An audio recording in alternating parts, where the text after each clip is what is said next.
Online, Ya, Pak. Pak. Oke, minggu depan kita UTS ya? Ya, Pak. Ya udah kalau gitu minggu depan kita masuk pertemuan ke-6. Setelah selesai pertemuan ke-6 akan saya kasih soal UTS-nya untuk take home. Nanti dikerjakan di rumah aja, silakan buka-buka lagi materi yang sudah dipelajari atau nonton lagi video yang sudah pernah saya presentasikan. Nah, jadi kita hari ini masuk ke pertemuan ke-5. Kita akan bicara tentang bunga nominal dan bunga efektif. Apa itu bunga nominal, apa itu bunga efektif, bagaimana cara penghitungannya, dan apa efeknya, terutama kalau misalkan kita membayarnya secara langsung di akhir cicilan atau secara mengangsur itu gimana, itu akan kita pelajari hari ini dalam 19 slide yang akan kita bahas bersama. Oke. Nah, jadi apa itu bunga nominal dan bunga efektif? Nah, jadi begini ya. Kalau misalkan kita mau ngutang nih ke bank atau kita mau pinjam uang atau ya paling gampang kita mau beli motor gitu ya. Biasanya kita eh, dikasih angka berapa gitu. Ini bunganya 10% misalkan. Nah, meskipun bunga itu ditulisnya 10%, tapi pada kenyataannya yang berlaku bagi kita itu sebenarnya bukan 10%. Apakah lebih rendah? Tentu tidak gitu ya. Kalau misalkan lebih rendah ya rugi itu yang ngasih utangan. Jadinya biasanya yang kita rasakan itu disebut bunga efektif. Yang tertulis itu disebut bunga nominal. Nah, ini ilustrasinya seperti ini gitu. Misalkan kalian ngutang, ya misalkan ada yang punya sawah lah ya, kemarin Ucup kalau nggak salah. Misalkan kalian mengutang sejumlah uang dengan tingkat bunga modalnya adalah 5% per musim tanam. Kalau misalkan 1 tahun ada 2 musim tanam, berarti per tahun ada 10%. Yang tertulis di atas kertas itu disebut tingkat bunga nominal. Tapi kenyataannya kalau misalkan kita hitung per satuan, maka sebenarnya nilai bunga per tahun itu lebih besar dari 10% karena ada efek majemuk selama 2 periode musim tanam. Soalnya tadi hitungannya kan kita ngitungnya per 2 musim tanam. Jadi per 1 musim tanam itu dihitung bunganya gitu. Bunga plus modal dari akhir musim tanam pertama itu dibungakan lagi sampai akhir musim tanam kedua. Sehingga dalam 1 tahun yang kita derita atau yang kita tanggung itu bunganya lebih besar dari 10%. Nah, misalkan ini ada ilustrasinya. Uang yang diinvestasikan pada awal musim tanam pertama 10 juta dengan bunga modal 5% per musim. Maka perhitungan selanjutnya seperti ini. Ya, misalkan I ya. I itu apa? Ada yang ngasih ingat I?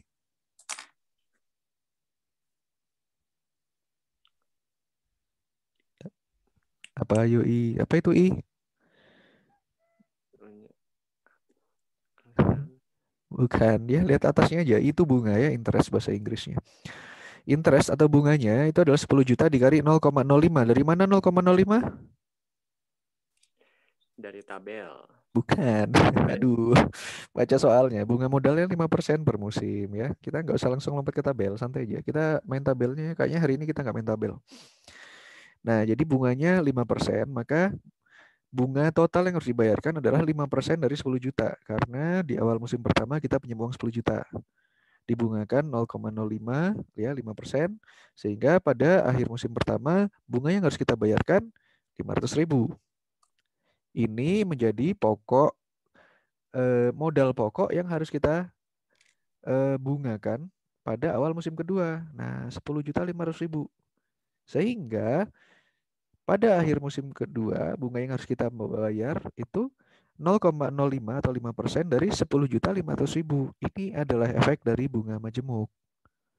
Sehingga kalau misalkan tahun pertama bunganya aja 500.000, pada tahun kedua atau pada musim kedua, bunga yang harus kita bayarkan adalah 525.000 yang asalnya dari 5% dikali 10.500.000. Sehingga total bunganya aja untuk 2 musim itu 500.000 ditambah 525.000 sehingga total 1.025.000. Tingkat bunga modal yang didasarkan pada periode 1 tahun ya. Kalau tadi kan hitungannya per musim tanam. Kalau kita ganti ke ke periode 1 tahun, jadinya adalah 1.025.000 dibagi 10 juta dikali 100%. Sehingga didapatkan tingkat bunga efektifnya adalah 10,25%. Tingkat bunga efektif itu adalah tingkat bunga per tahun yang sudah memperhitungkan efek majemuk dari tingkat bunga modal pada dasar sebelumnya. Nah, itu yang perlu kalian perhatikan kalau misalkan kalian berhutang. 10 juta, 10%-nya flat atau 10%-nya majemuk. Kalau 10%-nya majemuk, maka yang berlaku adalah bunga modal efektif, yang berarti kalian harus menghitung lagi. Berarti bukan 10% benar, pasti ada plus-plusnya nih di sini 10,25%. Kalau misalkan flat ya nggak tahu ya, mungkin flat ya nggak pakai majemuk, tapi itu jarang, biasanya pakai majemuk. Nah, ini adalah rumus yang kita pakai. Hubungan antara tingkat bunga modal nominal dan efektif itu dirumuskan dengan seperti ini. IE atau interest efektif, tingkat bunga modal efektif sama dengan 1 ditambah IN atau interest nominal, tingkat bunga nominal, per C, perbandingan antara periode yang dicari dengan periode dasar di dalam kurung dipangkatkan C dikurangi 1. Nah, misalkan kita hitungnya adalah periode yang dicari dengan periode dasarnya adalah 2 ya, 2 periode. Kita mau jadikan 1. Jadinya di sini masukkan C-nya 2. 2 musim tanam kita hitung dalam 1 tahun. Nah, sehingga rumusnya masukkan 1 ditambah 0,1, 0,1 adalah tingkat bunganya, per 2. 2 itu tadi adalah periode musim tanamnya ada 2. Pangkat 2, sama juga C-nya atas bawah, dikurangi 1. Didapatkan angka 0,1025 atau 10,25%. Ya, serupa dengan yang barusan kita selesaikan soalnya. Sampai saat ini ada yang mau ditanyakan nggak untuk modal efektif, bunga efektif dengan bunga nominal?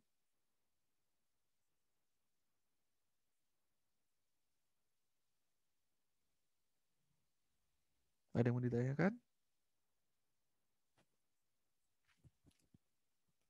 Atau nggak paham? Kalau secara logikanya paham lah ya. Paham nggak kalau logikanya, logika berpikirnya? Paham, Pak. Paham ya? Yang bikin dia semakin mekar apanya?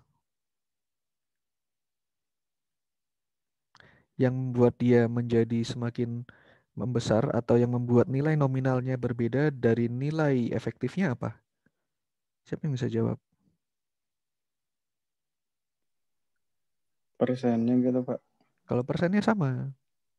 Persen akhirnya ini baru berubah. Ya, persen akhirnya berubah karena ada operasi di dalamnya yang membuat ada perbedaan nilai antara efektif dengan nominal. Apa perbedaan? Apa operasi di dalamnya yang membuat jadi terjadi seperti itu? Dari ilustrasi yang sudah saya berikan barusan.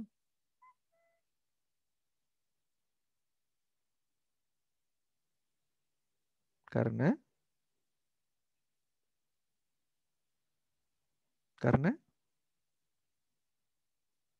karena ini ya, coba dihitung. Karena bunga modal pada musim pertama itu ditambahkan kepada modal yang dipakai pada awal musim pertama untuk menjadi pokok pada awal musim kedua. Ini yang membuat dia jadi bunga majemuk. Bunganya ditambahkan kepada modal, kemudian dibungakan lagi. Bunga berbunga. Ingat ya, jangan sampai lupa istilah itu bunga berbunga. Mana bunga berbunga? Ya ini, bunganya dimasukkan ke dalam pokok pinjaman, kemudian dibungakan lagi. Itu yang membuat ada perbedaan antara nilai efektif dengan nilai nominal. Tentu saja ini 100% riba ya. Jadi ini yang harus kita waspadai. Dan jangan lupa kalau misalkan kita pakai pinjol-pinjol ngasal gitu atau kalian pakai kredit cepat kredit cepat tanpa agunan yang lain-lain itu pasti sangat riba sekali gitu. Kalian akan melibatkan diri kalian dalam pinjaman bunga berbunga yang bikin kalian susah mengangsur atau mengganti uangnya. Ini yang harus kalian waspadai. Oke, paham nggak sampai sini konsepnya? Halo? Paham, Pak. Paham ya? Good. Nah, next, ini ada contoh soal nih. Seorang petani meminjam uang kepada bank sebesar 10 juta. Ia bersedia mengembalikan secara angsuran pada tiap akhir tahun selama 5 tahun. Jika diketahui tingkat bunga modal yang berlaku 6% per musim, berapa angsuran tiap tahunnya?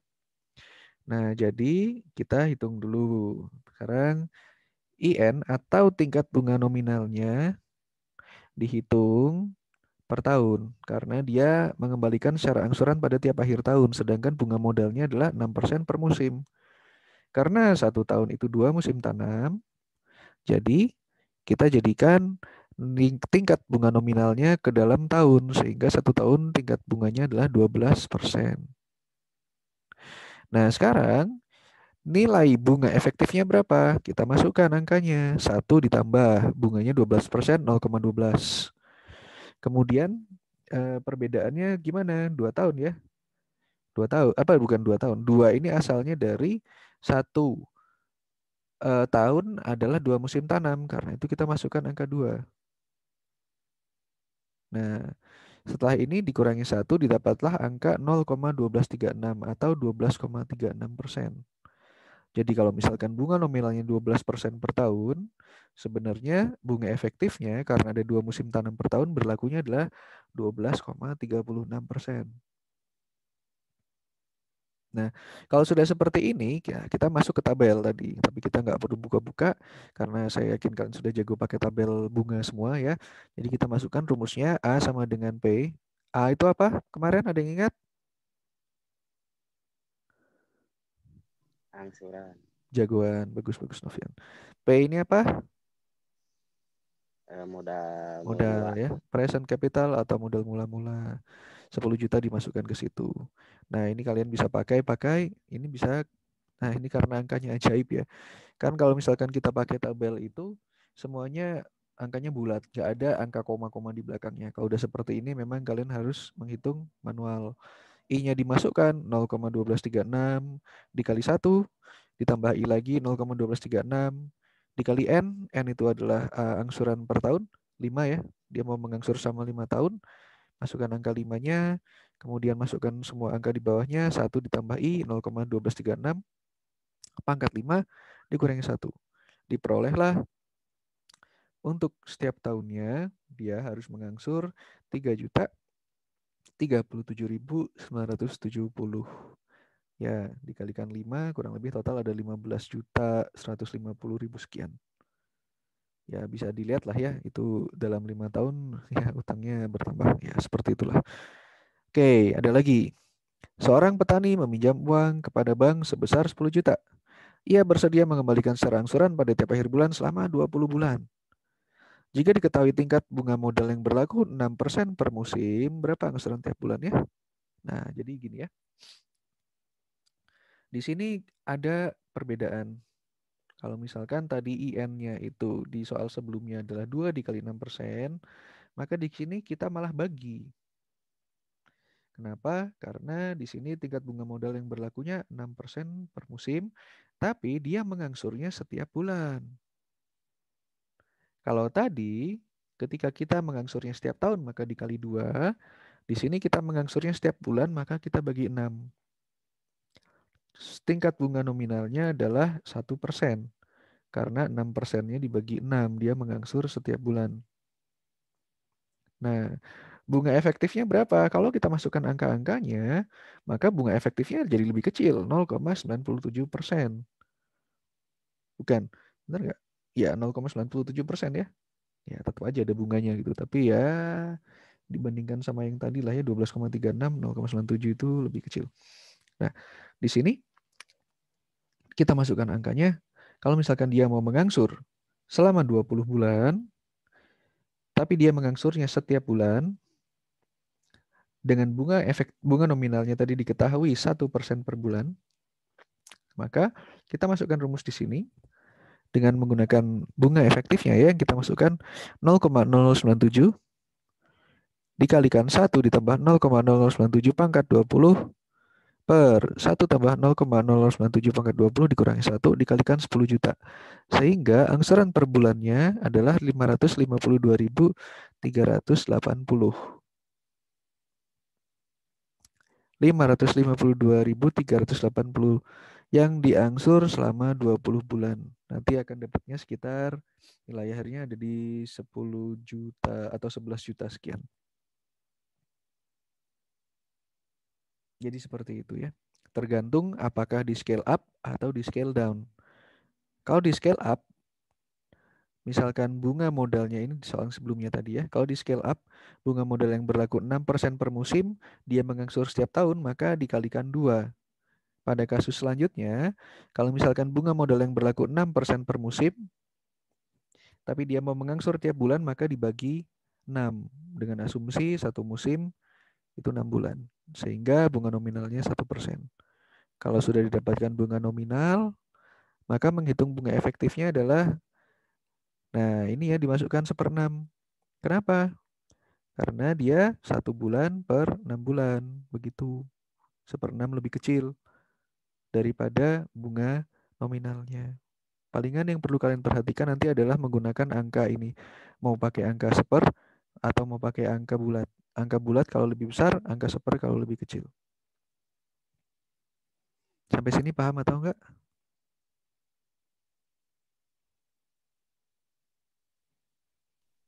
Paham, Pak. Siapa yang kurang paham? Ada yang kurang paham? Dani, Novian, Iki? Tadi Novian paham ya? Iki gimana? Dani?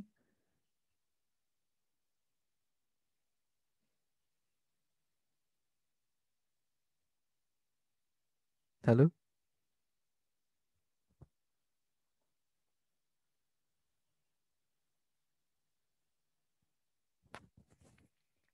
Halo? Iki, Dani online nggak?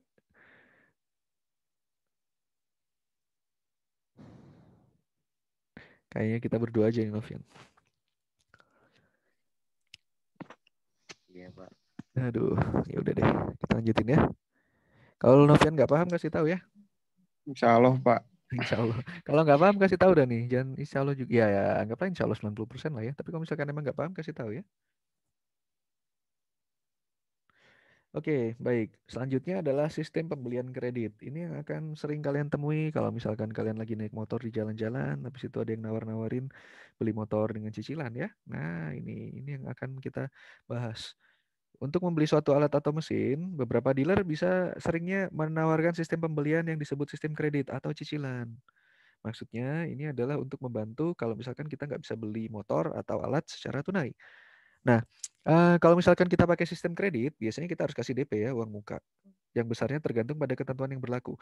Kalau kalian misalkan suatu hari menerima lagi selebaran di jalan gitu ya dari dealer, coba kalian lihat biasanya semakin besar DP tentu saja akan memperkecil cicilan yang harus kalian bayar selama waktu yang dibutuhkan untuk mengangsur. Kalian bisa mengangsur bisa setahun, 2 tahun, 3 tahun kalau nggak salah pilihannya seperti itu. Coba kalian lihat lagi kapan-kapan. Nah, pada sebagian besar dealer yang menawarkan sistem kredit, bunga modal yang dibebankan pada pembeli dihitung dengan menggunakan bunga modal sederhana.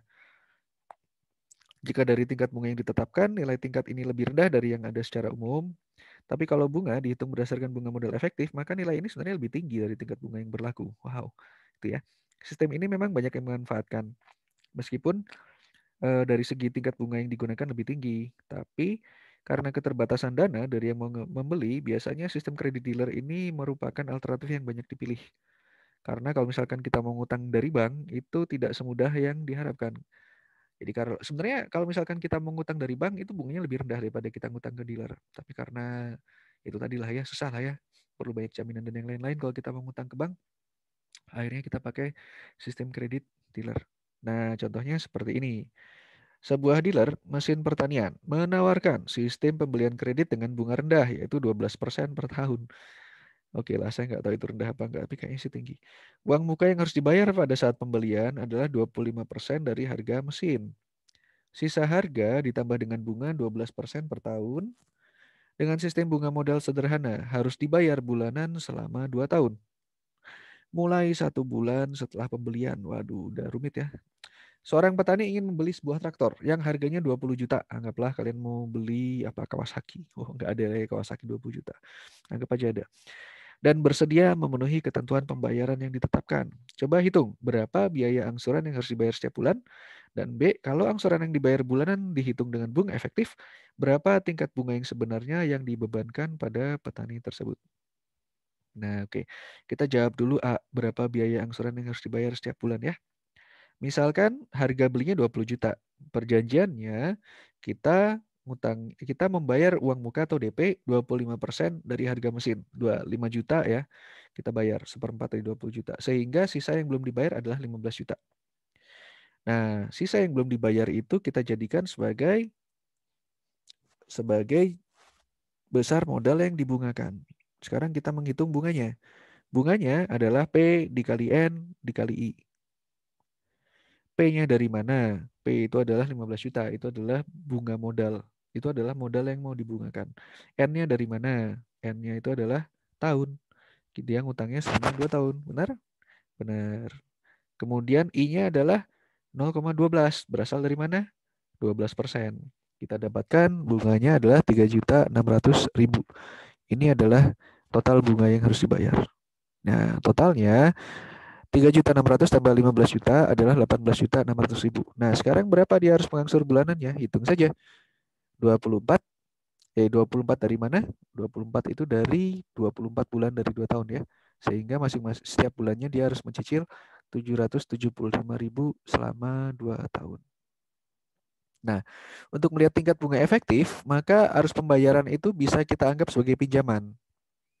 Misalkan, nah jadi gini, pinjamannya dihitung sebesar 15 juta, kemudian angsuran bulanannya sebesar 775.000. Dari sini kita bikin diagram arus kas atau cash flow. Kita buat diagramnya untuk mendapatkan besar tingkat bunga yang digunakan. Nah, jadi seperti ini ya. Modalnya 15 juta, kemudian angsurannya 775.000 dikali 24. Dari hubungan P dan A, kita dapatkan begini. P-nya 15 juta, A-nya 775.000, kemudian kita masukkan tingkat bunganya 12% ya, selama 2 tahun N-nya. Maka sebenarnya kita dapat angkanya P per A, I persen, dan N-nya ini adalah 19,355. Ini dapatnya dari mana ini? Dari sini. 15 juta dibagi 775.000. 19,355 ini dapatnya gimana? Nah, coba kita lihat. Dari persamaan di atas dapat dicari I persen per bulan. Nah, kita dapat persamaan ini ya. Dicari I persen per bulan yang memenuhi persamaan tersebut. Coba kita lihat ke tabel konversi. Nah, kita lihat di tabel konversi yang angkanya antara 20 dan 18, sebentar. Antara 1,5 dan 2. Ini dapatnya dari mana ya? Kita skip saja dulu kayaknya. Oke. Dari hasil interpolasi ya, kita ketahui bahwa nilai yang dicari tingkat bunganya per bulannya itu antara 1,5% dan 2%. Kenapa? Karena coba kita lihat di tabel dulu. Kalian ada yang buka tabelnya nggak?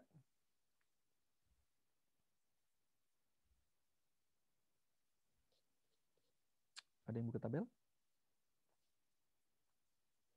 Kalau enggak ya enggak apa-apa sih karena emang butuh waktu. Bentar, ekonomi teknik. Tabel. Nah, apa yang kita cari kalau kita melihat tabelnya? Pada kelihatan tabelnya? Halo? Pada kelihatan? Kelihatan ya? Nah, jadi di sini kita dapat P/A, I persen, dan N-nya adalah 19,355. Bukan 19,355, ini 19,355 bukan? Ya benar 19,355. Atau 19.355. Enggak mungkin. 19,355 ya. Nah, 19,355 ini dapatnya dari mana? Di antara 18,9139 dengan 20,0304. Ini dapatnya dari mana? Nah, kita mengacu ke tabel. N-nya hitungnya 24, kemudian hubungannya PA. Coba dilihat di tabel ini, P/A dengan N 24. Coba. P/A N 24. Ya. Nah, masalahnya ini bunganya masih 1/4. 1/4% N-nya berapa ini? Nah, coba kita lihat di sini 24. P/A-nya berapa? 23,266. Kelihatan semuanya? 23,266. Kelihatan ya? Yang kita cari tadi berapa?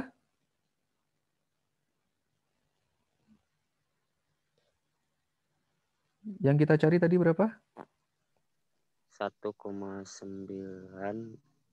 Yang kita cari 19,355 ya. 19,355. Nah, ini yang kita cari 19,355. Ya udah kita urut aja yang N-nya 24, tapi mendekati 19,355.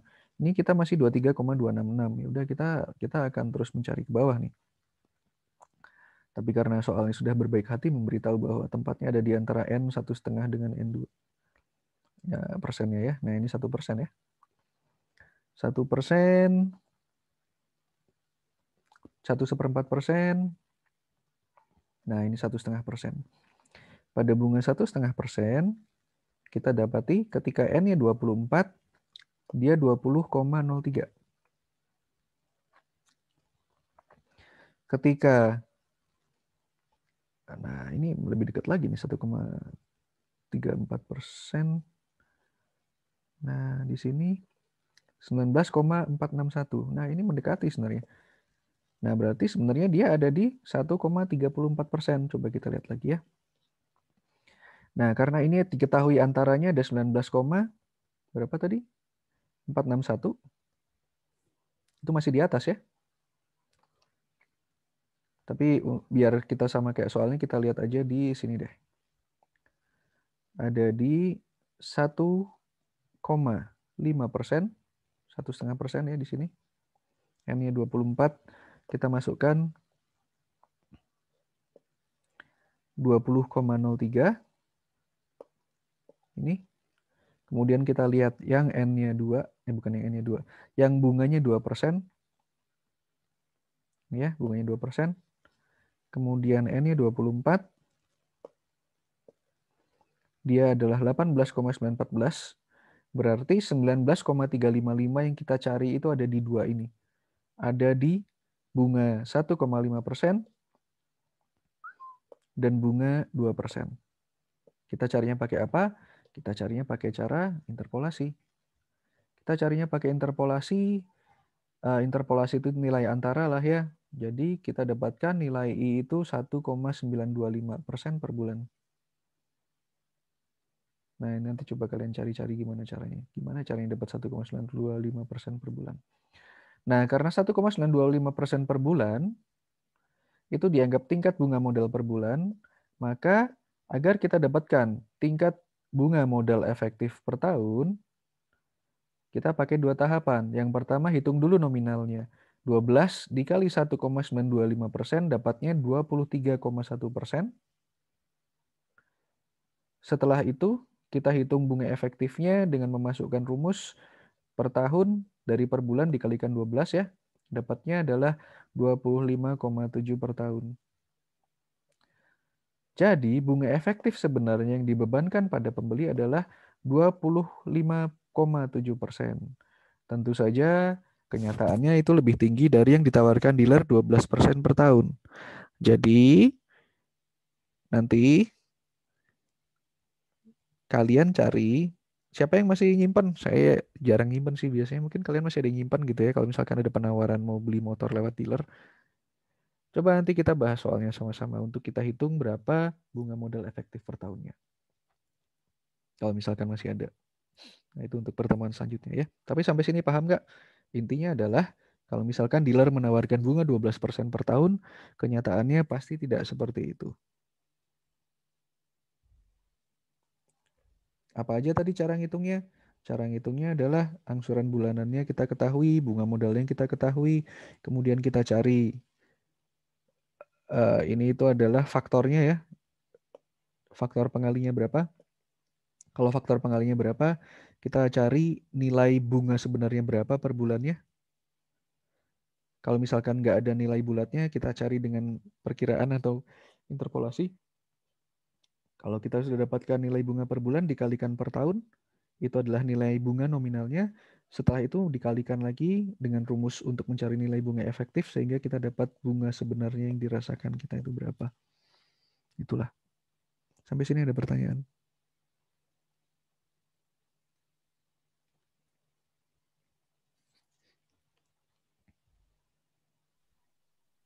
Belum. Thank you, Novian. Yang lain? Iki? Dani? Belum, Pak. Oke. Nah, saran saya kalau misalkan memang kalian belum paham, coba kalian kotret-kotret sendiri ya. Coba kalian cari tahu kira-kira angka ini dari mana. Nanti untuk UTS, Soal-soalnya akan saya ambil dari slide-slide yang pernah saya presentasikan. Silakan cari cara mengerjakannya di masing-masing slide tersebut. Tidak akan ada perubahan besar. Biasanya hanya angka saja. Jadi yang penting kalian teliti dan tahu cara mengerjakannya pakai apa, itu yang penting. Baik. Selanjutnya kita bahas kesetaraan. Apa itu kesetaraan? Kesetaraan itu intinya adalah bagaimana cara kita melunasi hutang. Intinya sih seperti itu. Nah, misalkan seperti ini. Apabila seseorang meminjam uang sebesar 10 juta, itu adalah P-nya, dengan tingkat bunga modal 10% per tahun, itu adalah I-nya, interest, dan jangka waktu peminjaman 4 tahun, itu adalah N-nya, maka ada beberapa cara yang dapat dipakai untuk menyelesaikan pinjaman tersebut. Cara yang pertama adalah membayar pokok pinjaman dan bunga pada setiap akhir periode. Kalau ini bagaimana cara pembayarannya? Nah, akhir periode itu apa? Akhir periode itu dia ngebayarnya langsung ya setelah tahun keempat. Di tahun keempat dia bayar semuanya. Nah, kalau misalkan seperti ini dia nggak nyicil. Kalian bisa lihat bahwa untuk pokok, bunga, dan jumlah di tahun pertama, kedua, tiga itu kosong. Karena dia nggak bayar apa-apa. Nah, ini yang terus berbunga padahal ya. Nah, jadi 10 juta pada tahun pertama bunganya adalah 10% menjadi 11 juta. Ini yang dibungakan di awal tahun kedua. 11 juta. Bunganya 10%. Jadi 1.100.000. Belum bayar nih, belum lunas, jadi belum ada yang dipotong. Sehingga pada akhir tahun kedua sisanya 12.100.000. Ini yang akan menjadi modal yang dibungakan pada awal tahun ketiga. Menjadi 12.100.000. Dengan bunga 10% yang harus dibayarkan 1.210.000. Total menjadi 13.310.000. Dan ini akan menjadi modal pada awal tahun keempat yang dibungakan 10% menjadi 1.331.000. Itu besar bunganya yang harus dibayar. Nah, ini kalau di total menjadi 4.641.000. Ini yang naik ke sini. 4.641.000 total bunga yang harus dibayar. Pokoknya sih nggak berubah 10 juta di sini ya. Jadi dia bayar total di akhir tahun keempat 14.641.000 sehingga lunas di akhir tahun keempat. Nah, ini kenapa di total? Ya ini untuk memberikan gambaran lah kurang lebih berapa bunga modal, berapa modal yang dibungakan setiap tahunnya. Total yang ini tidak dihitung, tapi bunga yang ini ditambahkan kepada pokok untuk dilunasi pada akhir tahun keempat. Kalau misalkan cara pembayaran seperti ini paham di akhir periode?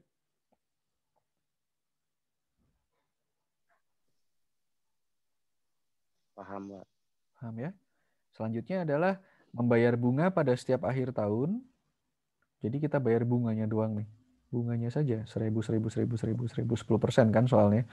10% dari 1 juta. 10 juta, sorry.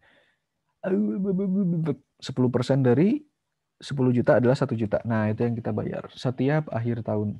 Nah, yang kita bayar adalah bunga pada setiap akhir tahun dan membayar pokok pinjamannya di akhir periode. Nah, di sini kita lihat. Karena kita ngutangnya 4 tahun, maka bunganya kita bayar setiap akhir tahun. 1 juta, 1 juta, 1 juta, 1 juta, total 4 juta di akhir tahun. Pokoknya nggak kebayar. Kita baru melunasi di akhir tahun keempat, ya ini 10 juta. Total yang kita bayarkan adalah 14 juta. Lebih murah atau lebih mahal daripada cara pembayaran yang tadi? Lebih murah. Lebih murah ya. Jadi kalau misalkan kita nyicil, itu memang bisa meringankan beban yang kita bayarkan di akhir masa pembungaan atau masa peminjaman. Ini adalah cara membayar kedua. Kita membayar bunganya saja dengan pokoknya dibayar belakangan. Nah, oke. Cara pembayaran ketiga adalah sebagian pokok pinjaman dibayar per tahun, kemudian bunganya atau I dibayar setiap tahun. Pada cara ini pembayaran pokok setiap tahun besarnya sama dengan pokok pinjaman dibagi lama pembayaran. Misalkan Kalau dalam kasus yang ini, pokoknya adalah 10 juta, masa peminjamannya 4 tahun. Sehingga bisa kita lihat pokoknya kita cicil di setiap akhir tahun 2,5, 2,5, 2,5, 2,5. Total lengkap 10 juta terlunasi ya pokoknya dibayarnya di situ. Bunganya bagaimana? Bunganya diambil dari 10% dari modal yang tersisa. Gimana cara ngitungnya? Nah, seperti ini.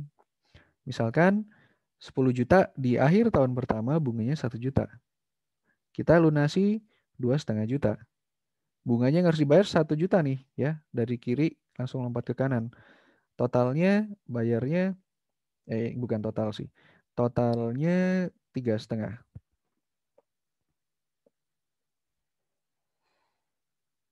Sisanya berapa? 7,5. 7,5 dapatnya dari mana? 11 juta dikurangi 3,5. Oke, lanjut. Sisa 7,5 juta ini menjadi pinjaman awal pada tahun kedua. Dengan bunga 10% menjadi 750.000. Pokok pinjamannya masih sama, kita bayar seperempatnya ya. Sehingga kita bayar 2,5 juta. Tapi bunganya adalah 10% dari sisa yang harus kita lunasi. 10 juta dikurangi 2,5 juta adalah 7,5 juta. 7,5 juta bunga 10%-nya adalah 750. Yang kita bayar adalah pokoknya ditambah bunga di tahun kedua. Menjadi 3.250.000. Sisa utangnya berapa? 5.000. 5 juta. Dapatnya dari mana? Ya karena kita sudah ngebayar pokoknya 2 kali ya. 10 juta dikurangi 5 juta ya 5 juta. 5 juta ini menjadi modal awal di tahun ketiga yang harus dilunasi. Dibungakan 10% menjadi 500.000. Kita bayarnya pokok ditambah bunga 2,5 ditambah 500 menjadi 3 juta dengan sisa 2,5 juta. Pada tahun keempat ini pembayaran terakhir kita lunasi pokok pembayaran terakhir 2,5 juta ditambah bunga 10%-nya 250.000 sehingga total ada di 2.750.000. Kalau di total selama 4 tahun yang kita bayar adalah 12.500.000. Lebih murah yang mana dengan yang tadi? Lebih murah yang ketiga. Lebih murah yang ketiga, benar. Karena di sini juga beban yang kita tanggung setiap akhir tahunnya lebih besar. Di sini 3,5, 3,25, 3 juta, 2,75. Menurun, tapi tentu saja masih lebih besar daripada kita bayar sejuta gitu ya. Tentu saja ini kembung di belakang sih 10 jutanya kita bayar di belakang. Kalau yang ini kita bayar pokoknya dibagi dengan masa pembayaran yang 4 tahun ditambahkan dengan bunga yang harus kita lunasi dari pokoknya yang masih belum terbayarkan. Seperti itu. Nah, cara pembayaran keempat. Pokok pinjaman dan bunga dibayar dengan sejumlah angsuran yang besarnya tetap. Nah, untuk cara keempat ini, besarnya angsuran itu total ya dari pokok pinjaman ditambah bunga, ditentukan dengan menggunakan persamaan untuk mencari angsuran tetap berdasarkan bunga model majemuk. Nah, ini selamat datang tabel ya. Jadi kita cari 10% dan 4. Kita cari A/P. 4. 10% dan 4. Wah, ada di bawah tuh. Berapa persen ini anak-anak? 50%, 20%, 18%, waduh. 12%. Nah, 10%. A/P. Kemudian N-nya 4. Kita dapatkan 0,3155 ya. Sama nggak? Alhamdulillah sama. Oke. Jadi kita dapatkan berapa besar angsurannya? 10 juta dikalikan 0,3155. Berarti angsurannya adalah 3.155.000 setiap tahun selama 4 tahun. Jadi kita bayar dengan angsuran seragam. Sehingga totalnya adalah 12.620. Masih lebih murah cara ketiga ya. 12 juta berapa tadi? 500. Cuman ini mungkin lebih ringan di tahun pertama. Meskipun di tahun-tahun selanjutnya dia semuanya seragam. Angsurannya seragam. Coba kalian lihat. Itu cara keempat, pakai tabel. Cara kelima, oh bukan. Dari keempat cara pembayaran pinjaman itu sudah ya. Kita lihat bahwa perbandingan antara jumlah bunga yang dibayarkan dan besarnya pinjaman mempunyai nilai yang sama, yakni 0,10. Itu nilai modalnya, 10%. Nah, coba kalian lihat. Jumlah pinjaman 46, 410, jumlah bunganya 4641. Jumlah pinjaman 40 juta, jumlah bunganya 4 juta. Jumlah pinjaman 25 juta, jumlah bunganya 2.500.000. Kenapa jumlah pinjamannya besar? Ya, karena jumlah pinjaman itu adalah hasil total dari pokok pinjaman yang belum dibayar. Nih ya, pinjaman awal nih di total nih sampai bawah nih, 26188. Tuh 26188. Kalau yang pertama tadi yang paling banyak 46410, yaitu karena dia baru ngebayar di akhir tahun keempat. Kalau yang ini dia ngebayarnya di akhir tahun keempat, tapi setiap tahun dia nyicil bunga. Kalau yang ini dia ngebayar 1/4 dari modal pinjaman setiap tahunnya ditambah bunga. Kalau yang ini dia bayarnya secara seragam setiap tahun. Perbandingannya sama 0,1. Nah, jadi dari perhitungan tersebut dapat dijelaskan bahwa semua alternatif pembayaran itu bersifat setara. Perbedaan jumlah total pinjaman itu hanya variasi dari perencanaan pengembalian pinjaman bagi peminjam modalnya bagaimana. Kalian mau pakai sistem yang mana nih untuk membayar utang? Semuanya setara. Oke, alternatif pengembalian manapun yang kita pilih, intinya merupakan pengembalian pinjaman sejumlah uang senilai 10 juta yang kita pinjam tadi untuk waktu sekarang, present pay, pada tingkat bunga 10% per tahun. Semakin lama kita gak ngembalikin itu uang 10 juta, maka bunganya pun akan semakin besar. Kalau misalkan kita gunakan perhitungan ini pada tingkat bunga yang lain, nah nanti akan memperlihatkan nilai sekarang atau pembayaran akhir tahun yang berbeda pada masing-masing alternatif pembayaran.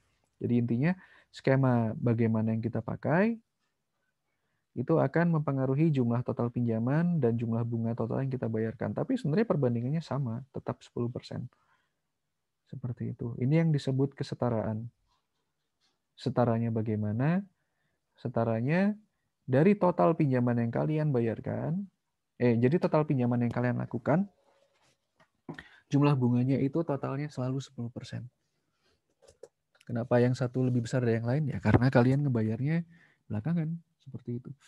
Ada yang mau ditanyakan sampai sini?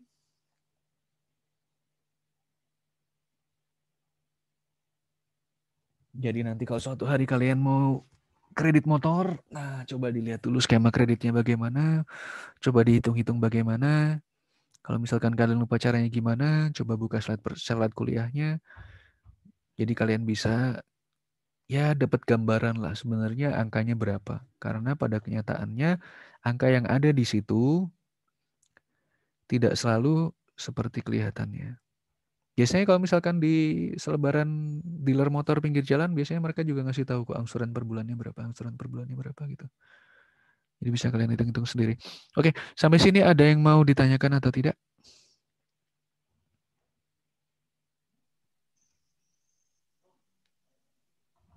Belum, Mbak. Belum. Kalau untuk Dani, untuk Iki ada yang mau ditanyakan atau enggak? Cukup jelas, Pak. Cukup jelas ya? Jelas. Oke, alhamdulillah minggu depan kita materi baru. Kemudian di akhir minggu depan kita akan ada take home test untuk UTS. Nah, oke.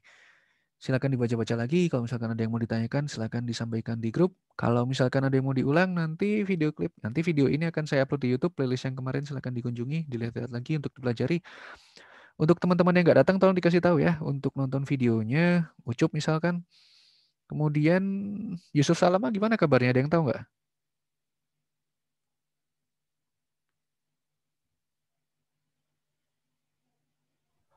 Kurang tahu, Pak. Kurang tahu sih, Pak. Menghilang ya emang dia? Kadang ada, kadang nggak ada juga. Kadang ada itu di kuliahnya siapa? Itu Prof. Syafruddin kadang ada. Kalau di kuliahnya dosen yang lain ada nggak? Pak Jaya paling. Pak Jaya ya? Juga. Oke lah. Oke. Ya sudah kalau gitu. Demikian saya hari kuliah hari ini ya. Kalau nggak ada pertanyaan lagi nanti kita ketemu lagi minggu depan. Untuk kuliah besok jam 10 ya. 10. Kalau dimajuin ke jam 7 bisa atau enggak?